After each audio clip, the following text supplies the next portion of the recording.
오늘 이 교재 가져오지 못하신 분은 입구에 있는 거 좀 빌려서 이렇게 보시기 바랍니다. 몇 주 동안 저희들이 기독교 강요를 하지 못하고 이제 다시 기독교 강요를 하게 됐습니다. 뭘 자꾸 강요하냐? 그냥 알아서 믿게 내버려 두지. 기독교에 대한 중요한 교리들의 줄기라는 그런 뜻입니다. 오늘 백족입니다. 고난 두 번째, 고통 속의 위로를 보겠습니다. 지난 시간에 고난 첫 번째 봤는데, 고난은 우리의 교만을 꺾고 하나님을 의지하게 만들어준다. 자신의 한계에 대해서 자각하게 만들고 소망을 하나님께 두게 만들어주는, 하나님께서 우리를 하나님의 사람으로 만들어가는 수단이다 라는 것들을 같이 봤습니다. 오늘 백족 두 번째 보겠습니다. 십자가를 지는 것, 자기 부정의 일부. 고난이 우리의 잘못으로 인해서 오는 고난이 있습니다. 또 하나는 우리가 잘못하지 않았음에도 불구하고 오는 고난이 있습니다. 첫 번째는 자신의 잘못으로 인해서 고난이 오게 되는 경우입니다. 그때 하나님이 우리를 바로 잡고 교정해주는 수단으로 이 고난을 사용하신다는 겁니다. 첫 번째, 십자가는 아버지께서 주시는 징벌이다.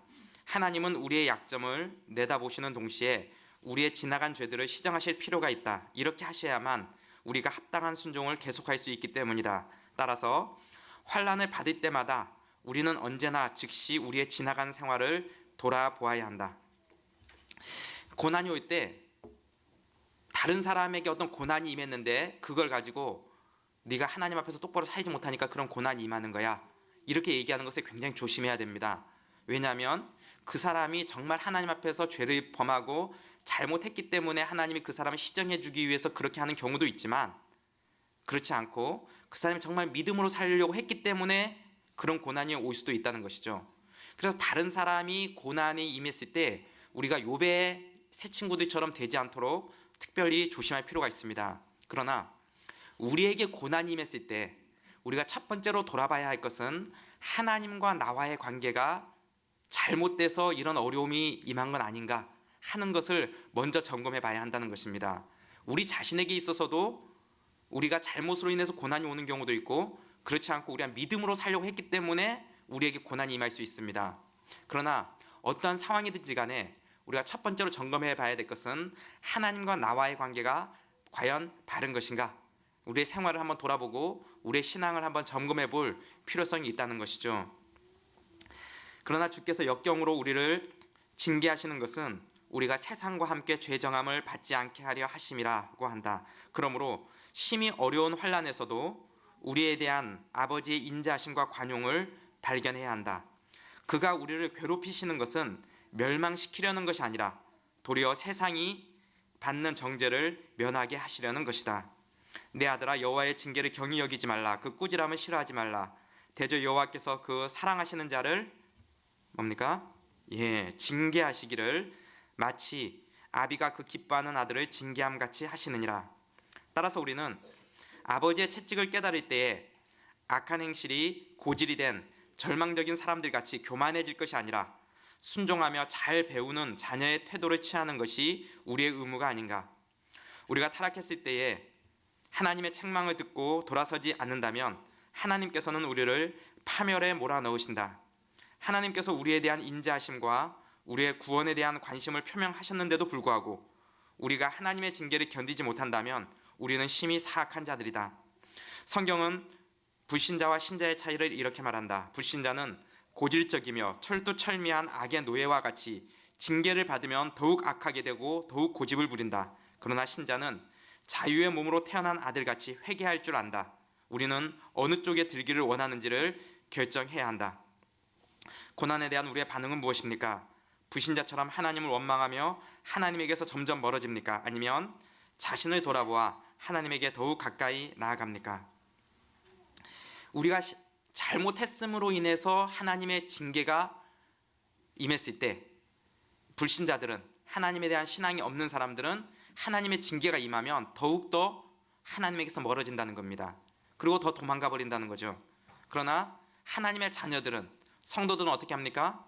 자기의 잘못을 돌아보고 회개하고 그것을 계기로 더욱더 주님 앞에 가까이 나아가는 계기가 된다는 겁니다. 그래서 어떤 사람들은 고난이 왔을 때 더욱더 하나님 앞에 가까이 나가는 사람들이 있어요. 그러니까 어려움이 오기 이전에는 그냥 그렇게 신앙생활을 하는 것 같았는데 큰 어려움을 겪고 큰 질병을 겪거나 집안에 어려운 일을 닥치고 나서 정말 하나님께 매달리면서 주님 앞에 가까이 나아가게 되는 경우들 있죠. 이게 성도의 특징이라는 겁니다. 신앙이 없으면 어떻게 됩니까?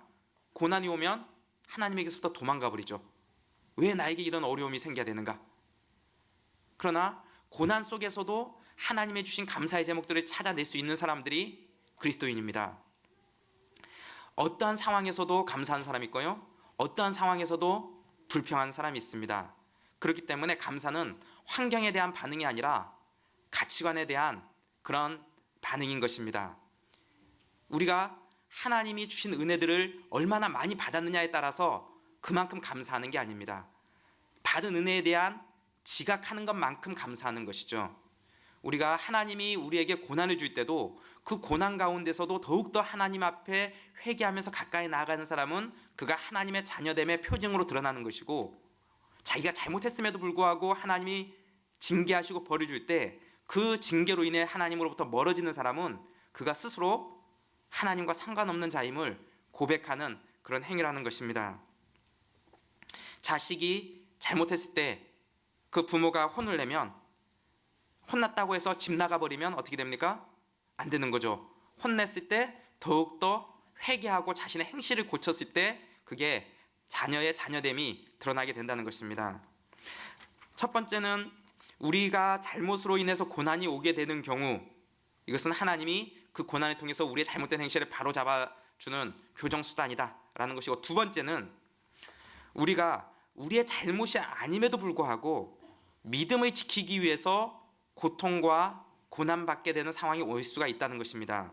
두 번째, 의를 위하여 고통을 받음, 의를 위하여 핍박을 받는 자는 뭐가 있나니?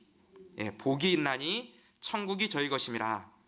복음을 수호하기 위해서 수고하는 사람들뿐 아니라 의를 위해서 어떤 모양으로든지 노력을 계속하는 사람은 의를 위해 박해를 받는다. 따라서 의를 위한 우리의 수고로 인해 우리는 생명이나 재산이나 명예에 위협을 받을 수 있다. 그러나 우리는 이렇게까지 하나님에게 우리의 노력을 바치는 것을 슬퍼하거나 근심할 것이 아니다.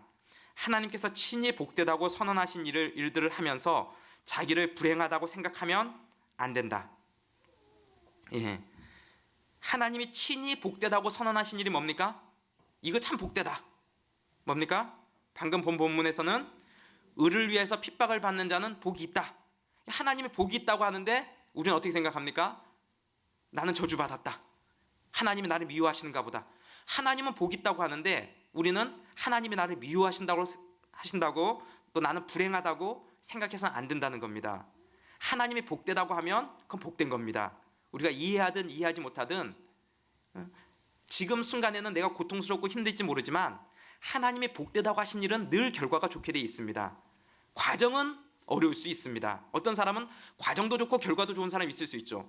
그러나 어떤 사람은 과정은 굉장히 힘든 시간을 겪을 수 있습니다. 그러나 결과는 복이 됩니다.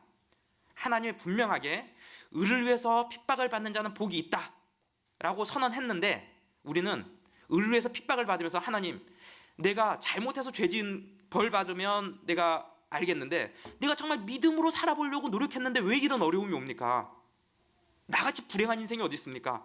내가 믿음으로 살려고 하면 하나님이 형통케 하고 은혜 베풀어 주셔야 되는데 내가 믿음으로 살려고 하는데 왜 이런 고난이 오고 이런 어려움이 옵니까? 나만큼 불행한 사람이 어디 있습니까? 이렇게 생각해서 안 된다는 겁니다. 우리 하나님이 복되다고 하신 일을 우리는 복되다고 받아들여야 한다는 것입니다.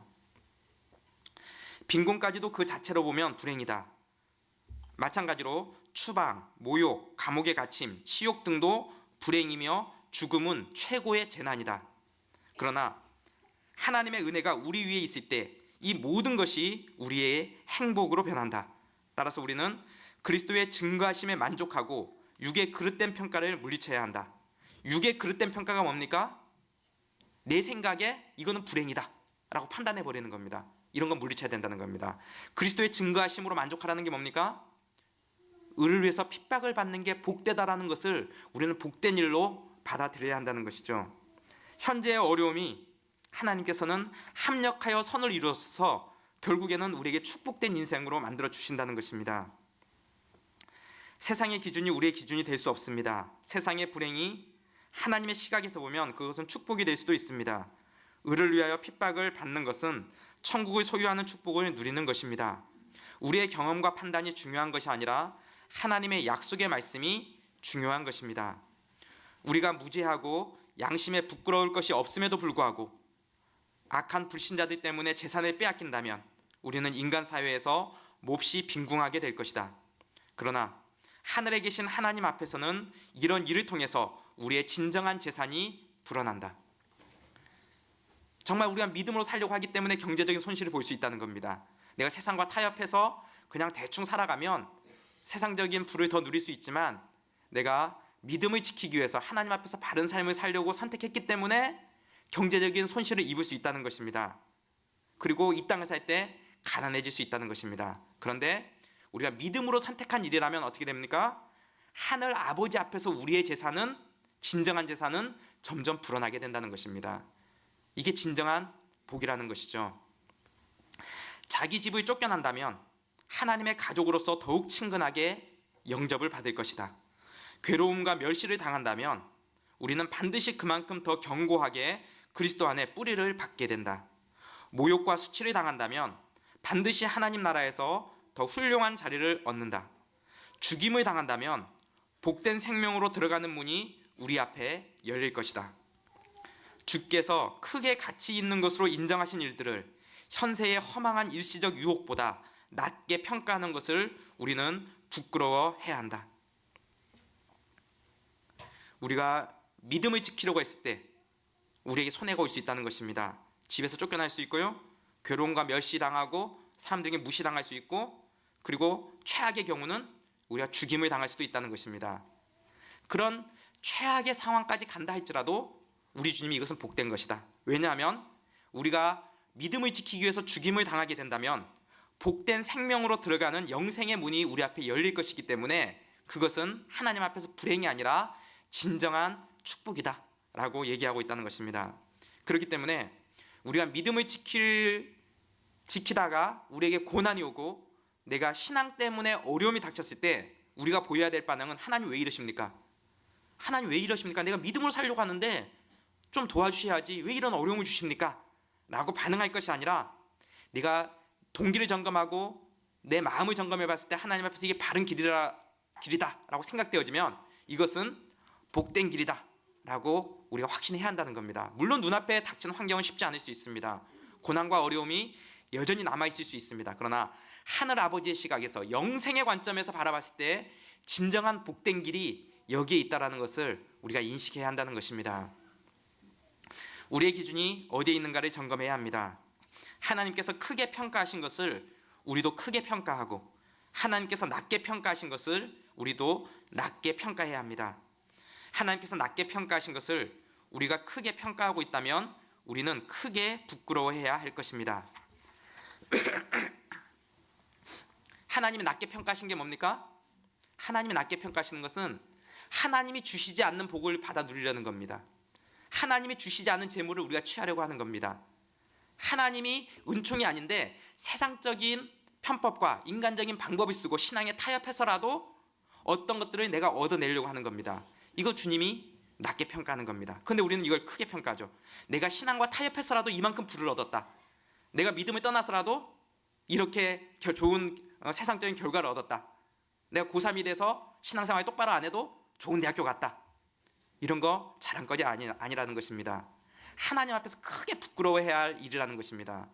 대신에 하나님이 크게 평가하신 것, 믿음을 지키기 위해서 이 땅에서 손해보고 고난받고 어려움을 당하는 것, 세상 사람들은 별로 그거 좋게 평가하지 않고 크게 평가하지 않지만 우리 주님이 크다라, 이거 복된 일이다 라고 평가하셨기 때문에 우리는 그게 복된 일인 줄 알아야 한다는 것입니다. 그렇게 아는 자에게 결국은 끝이 다릅니다. 하나님이 우리 때에 복을 못 주시면 자녀대라도 복 주시고 천대 만대 이르기까지 하나님께서 반드시 그 상급을 갚으시는 분이십니다. 결국에서는 하늘나라에 가서 우리에게 그 영원한 상급을 주시는 분이시죠. 그렇기 때문에 눈에 보이는 바로 눈앞에 떨어지는 고3 돼서 당장 내년에 대학교 갈 것인가 말 것인가 여기에 시선이 고정되는 것이 아니라 인생 전체를 놓고 바라봐야 되고 영원의 관점에서 그 자식의 문제를 바라보고 자신의 문제를 바라볼 줄 알아야 한다는 것이죠. 세 번째, 십자가 밑에서 고통당하는 그리스도인은 하나님 안에서 위로를 얻는다. 십자가 밑에서 고통당하는 그리스도인, 의를 위해서 핍박받는 사람은 반드시 하나님 안에서 하나님이 너 한번 잘 견뎌봐라 이렇게 하는 게 아니라 위로 주신다는 겁니다. 우리가 믿음의 길을 걸어가면 하나님께서 순종하는구나, 믿음의 길을 잘 가고 있구나, 그래 끝까지 지켜가나 내가 한번 지켜볼게, 하나님 이러시는 분이 아니고, 우리가 믿음의 길을 걸어가면 주님이 친히 우리의 손을 붙잡고 함께 가시는 분이세요. 우리가 순종하면 순종 잘하고 있구나, 내가 한번 계속 지켜볼게, 잘하나, 이러는 분이 아니라 순종하고 나서는 그 사람의 손을 붙잡고 우리 주님이 함께 가겠다고 하는 거예요.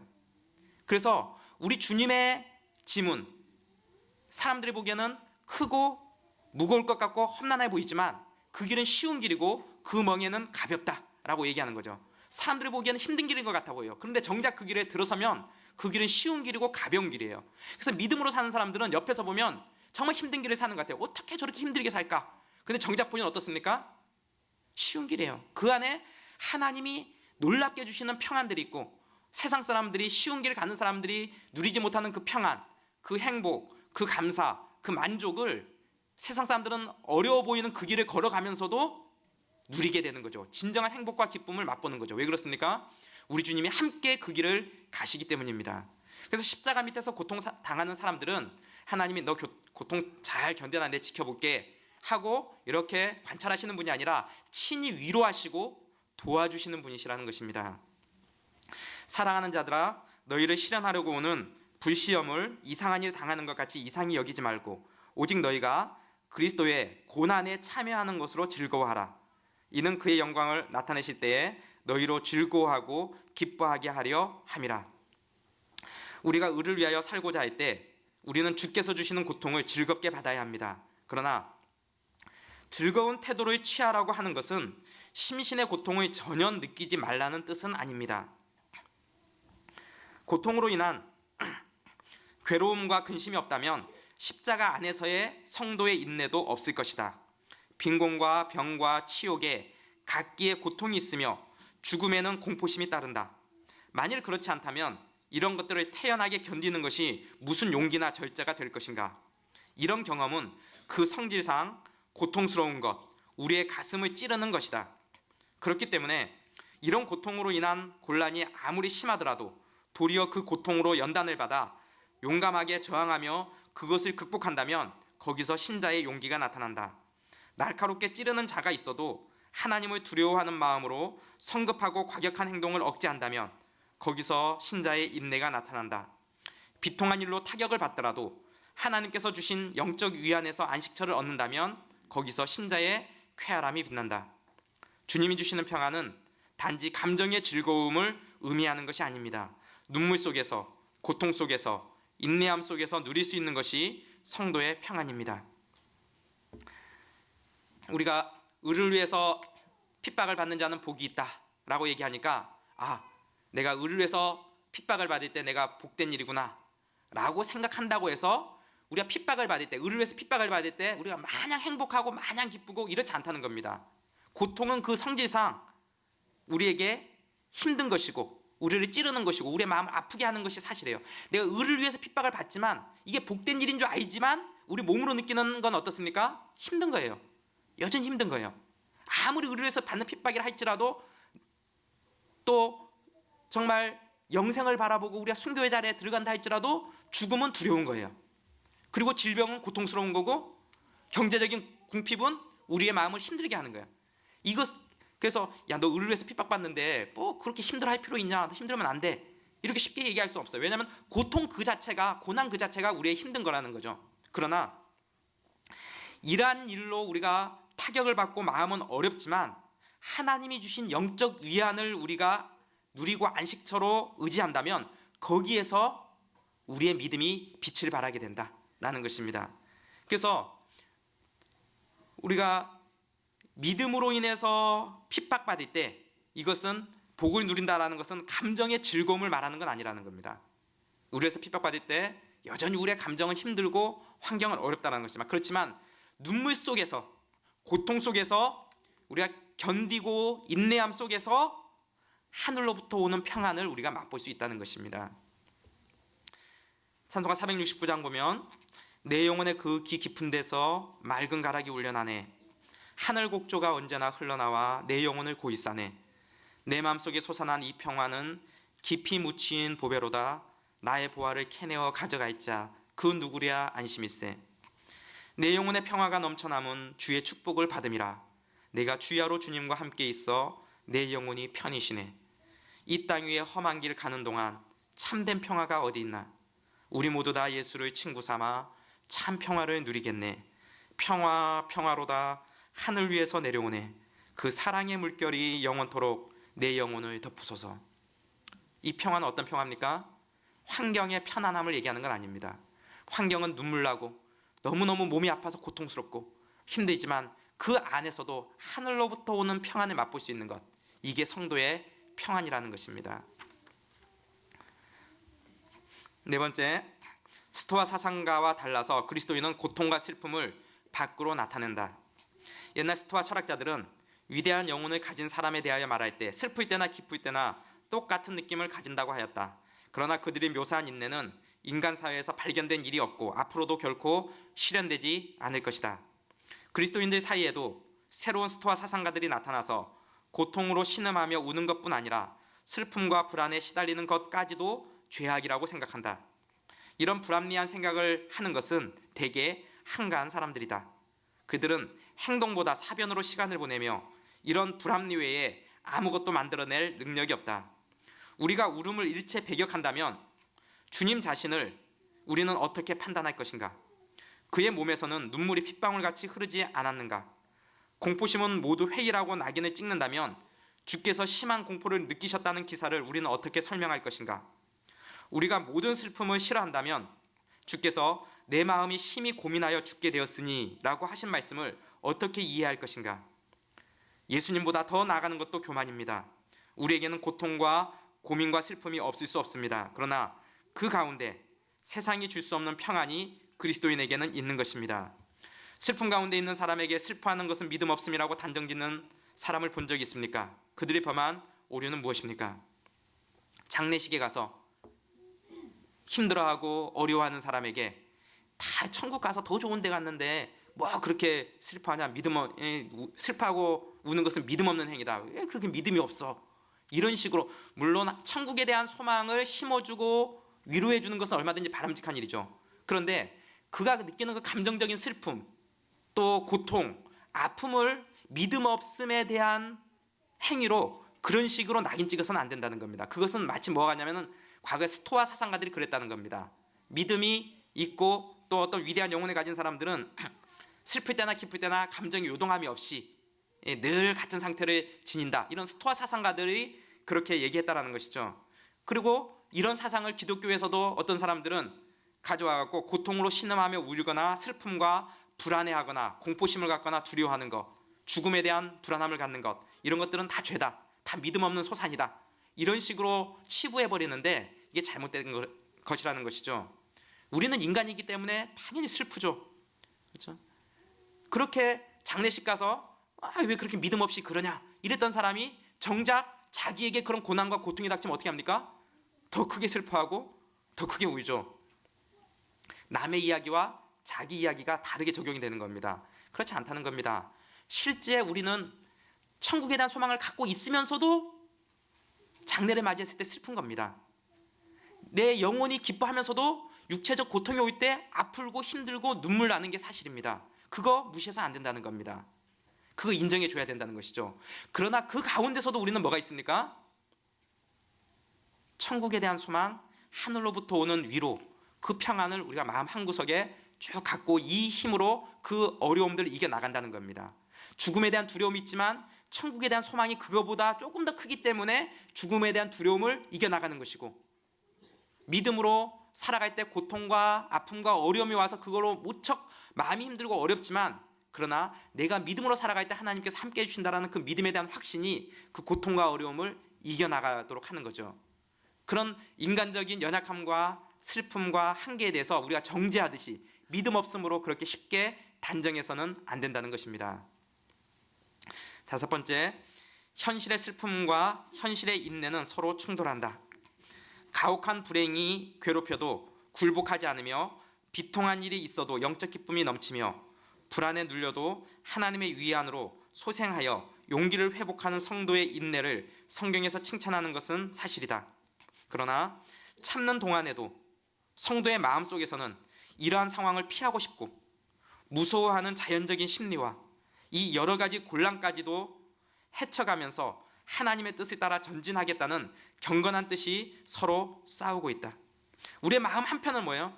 마음 한편은 가혹한 불행이 어려움이 우리를 괴롭혀도 우리는 그것을 이겨나가야 한다라는 하나님이 주신 평안으로 이것을 이겨나가야 한다라는 그런 믿음의 확신이 한편에는 있고, 그러나 이렇게 하는 동안에도 여전히 우리 마음속에서는 어떻게 하면 이걸 피하고 싶고 어떻게 해서든 내가 이 고통에서 벗어나고 싶고 이런 또 두렵고 불안하고 이런 자연적인 심리가 늘 우리 가운데서 충돌하고 싸운다라는 것입니다.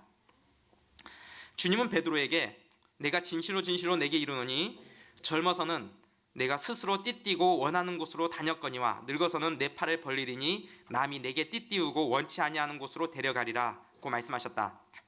죽음으로 하나님의 영광을 나타낼 필요가 있었을 때에 베드로가 저항하면서 억지로 끌려갔을 리는 없다. 그랬다면 그의 순교는 칭찬을 받지 못했을 것이다. 그러나 그가 아무리 큰 열성으로 하나님의 명령에 순종했을지라도 인간성을 벗지 못한 그로서는 서로 반대되는 두 가지 의지에 끌렸다. 앞으로 당할 참혹한 죽음을 생각하면 공포심을 못 이겨 도망하고 싶었을 것이다. 그러나 동시에 그것이 하나님의 명령임을 생각하고는 자신의 공포심을 극복하고 딛고 일어서서 기꺼이 또 즐겁게 죽임을 당했다. 그러므로 우리도 그리스도의 제자가 되려면 이렇게 해야 한다. 베드로가 마지막에 십자가의 거꾸로 달려 순교했다라는 그런 초대교회 기록들이 있는데, 그가 순교의 길을 걸어갈 때 하나님이 나에게 순교의 길을 가라고 했다 하고 씩씩하고 너무 자신 있고 용기 백배해서 그렇게 보기는 어렵다라는 것입니다. 그의 마음 한편에는 죽음에 대한 공포가 있었을 것이고 두려움이 있었을 것이고 정말 고민과 갈등이 그 마음속에 있었을 거라는 거죠. 그럼에도 불구하고 그에게는 뭐가 있었습니까? 예수 그리스도와 그를 향했던 순교에 대한 그 예언과 명령들, 그걸 기억하면서 자기의 고통과 불안과 두려움을 이겨나가면서 순교의 길을 걸어갔을 거다라는 것입니다. 우리가 그리스도의 제자가 되려면 이렇게 해야 된다는 겁니다. 우리의 상황과 현실에 대해서 하나도 안 힘들어, 난 믿음으로 살기 때문에 하나도 안 슬퍼, 이런 사람 없다는 겁니다. 아무리 믿음 좋은 사람도 현실은 힘들고 현실은 고통스러운 겁니다. 눈앞에 문제가 닥칠 때마다 불안해지는 건 사실이고 당장 내일 일이 어떻게 될까에 대해서 염려되는 게 아무리 믿음 좋은 사람도 나는 믿음이 좋으니까 염려라는 건 해본 적이 없어, 하나님이 다 책임져 주시는데 그러는 마음속에도 여전히 미래에 대한 불안함과 두려움이 있기 마련이죠. 그러나 무엇이 이기는 겁니까?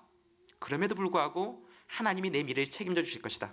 하나님이 내 인생 함께 해 주실 것이다. 그 믿음과 확신이 서로 싸우면서 그 하나님에 대한 믿음과 확신이 현실에 대한 불안함과 두려움과 고통을 이겨나가는 것, 이게 그리스도의 제자의 길이라는 것입니다. 성도들은 그들을 괴롭히는 십자가가 무엇이든지 간에 또 마음의 고통이 아무리 심하더라도 굳게 참고 버텨야 하는 것입니다. 우리가 처한 역경은 가혹하여 우리를 괴롭힐 것이고 우리는 병고로 신음하며 불안해하며 건강을 갈망하게 될 것이다. 가난에 시달려 걱정과 슬픔에 가슴이 아플 것이다. 치욕과 멸시와 불법적인 처사를 당할 것이다. 사랑하는 자들을 묻으면서 자연히 흐르는 눈물을 억제할 수 없을 것이다.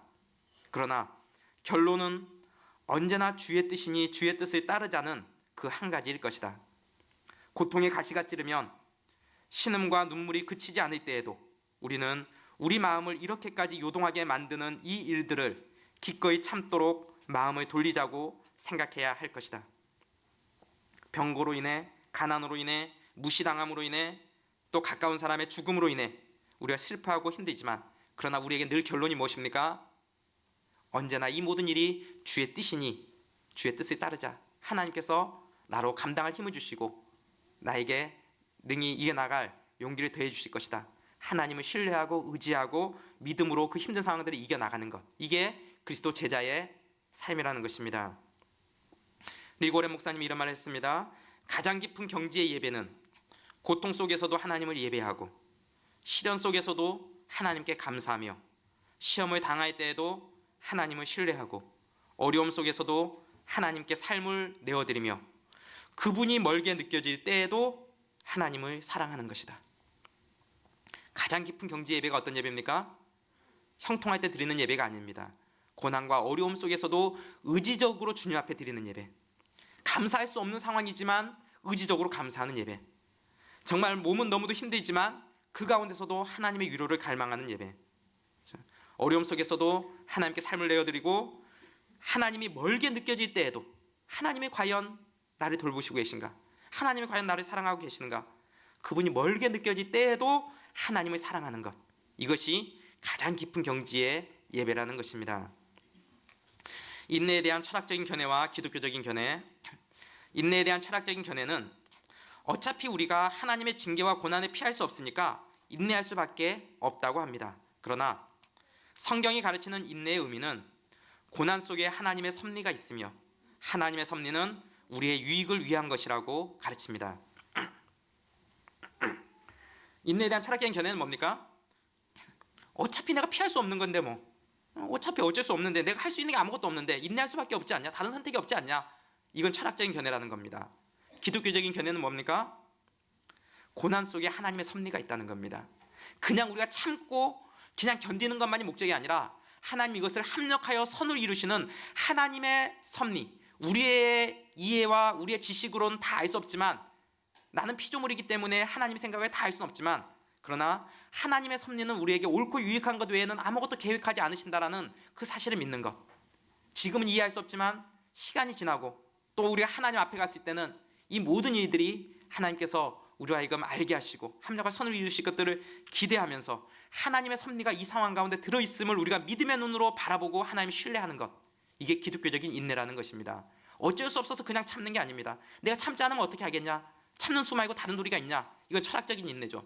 기독교적인 인내는 무엇입니까? 이 가운데 하나님의 섭리가 들어있다. 세상에 우연 같아 보이는 일은 하나도 없다. 재수 없어 발생하는 일은 없다. 이 고난과 어려움 상황 속에서도 하나님의 섭리는 여전히 유효하다. 이것을 믿음의 눈으로 바라보는 것, 이게 기독교적인 인내라는 것입니다. 그러므로 기독교는 이런 생각으로 인내를 권한다.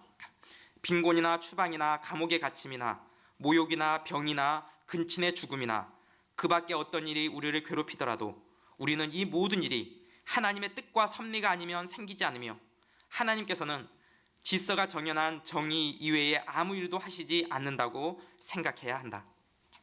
우리가 받은 고난이 우리의 유익을 위한 것임이 분명하다면 무엇 때문에 우리는 감사한 마음과 평온한 마음으로 그 고난을 당하지 않을 것인가?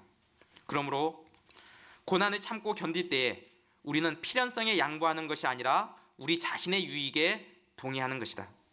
어쩔 수 없다. 이런 필연성에 양보하는 게 아니라는 겁니다.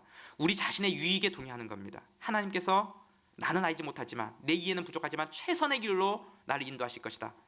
하나님이 나보다 나를 더 잘 아시고 나보다 나를 더 사랑하시는 하나님께서 가장 선한 길로 인도하실 것임을 믿는 것, 유익을 주시는 하나님을 신뢰하는 것, 이게 기독교의 인내라는 것입니다. 이렇게 생각한다면 십자가를 지고 가는 동안 우리가 자연히 그 가혹함을 느끼며 우리의 마음이 아무리 아프더라도 동시에 영적인 기쁨이 우리 마음에 가득할 것이다. 여기에서 감사하는 마음이 생긴다. 우리 안에 있는 이 마음을 막을 것은 아무것도 없다. 그러므로 십자가의 고통은 분명히 영적인 기쁨으로 조절해야 할 필요가 있다. 십자가의 고통은 분명히 고통이에요. 그 상태는 분명히 고통이에요. 그러나 영적인 기쁨으로 이 고통을 조절해 나가야 된다는 것입니다. 우리의 고난에는 하나님의 뜻이 있습니다. 하나님은 우리에게 좋고 유익한 것만을 우리에게 주시는 분이십니다. 내 생각과 내 판단을 뛰어넘는 하나님의 섭리를 우리는 신뢰해야 할 것입니다. 만일 당신이 지금 어려움을 겪고 있다면 왜 나입니까? 라고 질문하지 말고 내가 무엇을 배우기 원하십니까? 라고 질문하라. 그리고 하나님을 신뢰하며 옳은 일을 하는데 계속 힘쓰라. 고난이 오면 우리가 두 가지 질문을 던집니다. 첫 번째 던지는 질문은 하나님 왜 왜 그렇습니까? 하나님 왜 그렇습니까? 하나님 왜 나여야 합니까? 왜 나에게 이런 어려움이 닥쳐야 됩니까? 두 번째 던지는 질문은 하나님 언제까지입니까? 하나님 언제까지 내가 이런 고통과 아픔의 시간들을 보내야 합니까? 우리가 본능적으로 이 두 가지 질문이 나오게 돼 있습니다. 그러나 우리에게 이 두 가지 질문보다 더 중요한 질문이 있는데, 그것은 내가 이 상황 가운데 어떻게 하나님께 더 가까이 나갈 수 있겠습니까? 내가 이런 어려움 속에서 어떻게 하나님께 영광을 돌릴 수 있겠습니까? 내가 이렇게 힘든 상황이지만 어떻게 주님을 더 사랑할 수 있겠습니까? 그 질문이 우리에게는 더 중요한 질문이라는 것입니다. 우리의 믿음이 가장 많이 자랄 수 있는 상황은 삶이 모두 무너지고 있는데 하나님은 보이지 않는 그런 때이다. 욥에게 그런 일이 일어났다. 하루 만에 그는 모든 것을 잃었다. 가족, 사업, 건강, 그리고 소유하였던 모든 것들. 그리고 가장 절망적인 것은 욥기 37장 동안 하나님은 한마디도 하지 않으셨던 것이다. 우리의 삶에서 일어나고 있는 일들을 이해하지 못하고 또한 하나님이 침묵하고 계실 때 도대체 하나님을 어떻게 예배해야 하는가? 아무 의사소통 없는 위기의 때에 어떻게 계속 하나님과의 관계를 유지할 수 있는가? 눈에 눈물이 가득 고여 있는데 어떻게 예수님만 바라볼 수 있는가? 욥이 한 대로 하면 된다. 그때 그는 바닥에 엎드려 이렇게 말했다. 욥이 일어나 겉옷을 찢고 머리털을 밀고 땅에 엎드려 경배하며 가로되 내가 모태에서 적신이 나왔사온즉 또한 적신이 그리로 돌아가오있지라. 주신 자도 여호와시오 취하신 자도 여호와시오니 여호와의 이름이 찬송을 받으실지니이다. 하루아침에 자신의 모든 것을 잃었던 욥. 그것보다도 더 절망적인 게 뭡니까? 하나님이 한마디도 하지 않는 거죠. 우리가 고통 가운데 그나마 견딜 수 있는 건 어떤 겁니까? 고통의 의미를 깨달으면 좀 견디기가 쉽습니다. 이런 고통이 왜 이런 고통이 있는가를 깨달으면 그나마 좀 견디기 쉬운데, 정말 힘든 것은 하나님이 아무 말씀도 하지 않을 때입니다. 하나님 왜 그렇습니까? 라고 하는데도 불구하고 하나님이 침묵하실 때, 그때만큼 힘든 때가 없죠. 그때일지라도 우리는 어떻게 해야 된다는 겁니까? 욥이 한 그대로 하면 된다는 겁니다.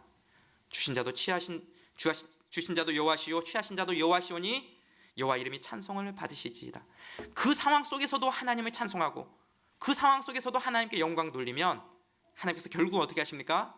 욥기의 결론이 우리에게 말해주지 않습니까? 합력하여 선을 이루시는 하나님, 그 하나님을 욥기는 우리에게 얘기해주고 있다는 겁니다. 하나님께서 나에게 인내하고 하나님을 온전히 신뢰하기를 원하시는 부분은 어떤 것이 있습니까? 고통과 어려움이 있을 때 하나님은 우리로 하여금 인내하기를 원하십니다. 역경 속에서는 인내를, 역경 속에서 인내하기를 원하십니다. 이 인내는 뭡니까? 그냥 참고 기다리는 거 아닙니다. 어째 다른 방법이 없으니까 그냥 참는 게 아니죠. 뭡니까? 하나님의 섭리를 바라보고 하나님을 신뢰하는 것. 하나님께서 나에게 가장 유익한 길로 인도하고 있다는 것. 내가 지금 이해가 안 됩니다.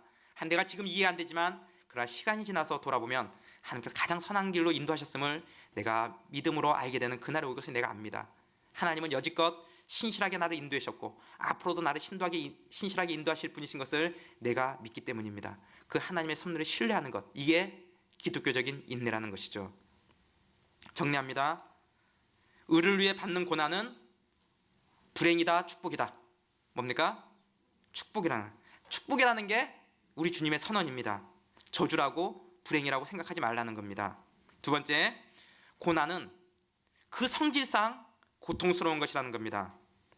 고난받는 사람에게 고통을 느끼는 것 자체가 믿음 없습니다. 이렇게 또 감정적으로 힘들어하는 게 믿음 없습니다. 이렇게 가서는 안 된다는 것이죠. 고난은 그 성질상 힘든 거라는 겁니다. 그러나 믿음으로 우리는 인내할 힘을 얻는다는 것입니다. 하나님의 위로가 그 가운데 있다는 것이죠. 그 위로함으로 그 고난을 이겨나가는 겁니다. 세 번째, 우리가 고난 가운데 있을 때라도 하나님께 영광을 돌리라는 것입니다. 고난에서 벗어나기보다도 더 우리에게 당면한 질문은 이 고난 속에서 내가 어떻게 하나님께 영광을 돌릴 수 있을 것인가? 내가 이 고난 가운데서 어떻게 하나님께 영광을 돌릴 수 있을 것인가? 이걸 생각하라는 것입니다. 많은 경우 고난을 겪었던 사람들이 나중에 그런 사람들을 위로하는 하나님의 귀중한 사역자가 되는 것들을 보게 됩니다. 그런 비슷한 아픔을 겪는 사람들에게 이런 사람의 이런 고통과 아픔이 없었다면 감히 그 사람을 위로하고 살려내는 일을 하지 못했을 텐데, 이 사람이 이런 고통과 아픔을 겪었기 때문에 하나님이 이걸 들어서 그 사람을 살려내는 일을 하신다는 것이죠. 그렇기 때문에 하나님은 결코 고통을 낭비하는 일이 없으세요. 하나님 절대 고난을 낭비하는 일이 없어요. 하나님 절대 우리의 슬픔을 낭비하는 일이 없어요. 반드시 그걸 들어 사용하시죠. 하나님의 영광을 위해 다른 사람 살려내는데, 위로하는데, 치유시키고 회복시키는데 아무도 그 일을 못하는데 그 사람만이 그 일을 해낼 수 있어요. 왜 그렇습니까? 그 사람만이 그러한 고통을 당했기 때문에. 하나님께서 그러한 일로 우리를 사용하신다는 것입니다. 어려움이 있을 때 우리가 믿음으로 인내하며 하나님이 주신 위로로 하늘로는 평안들을 누리는 여러분들 되시기를 주님의 이름으로 축원합니다.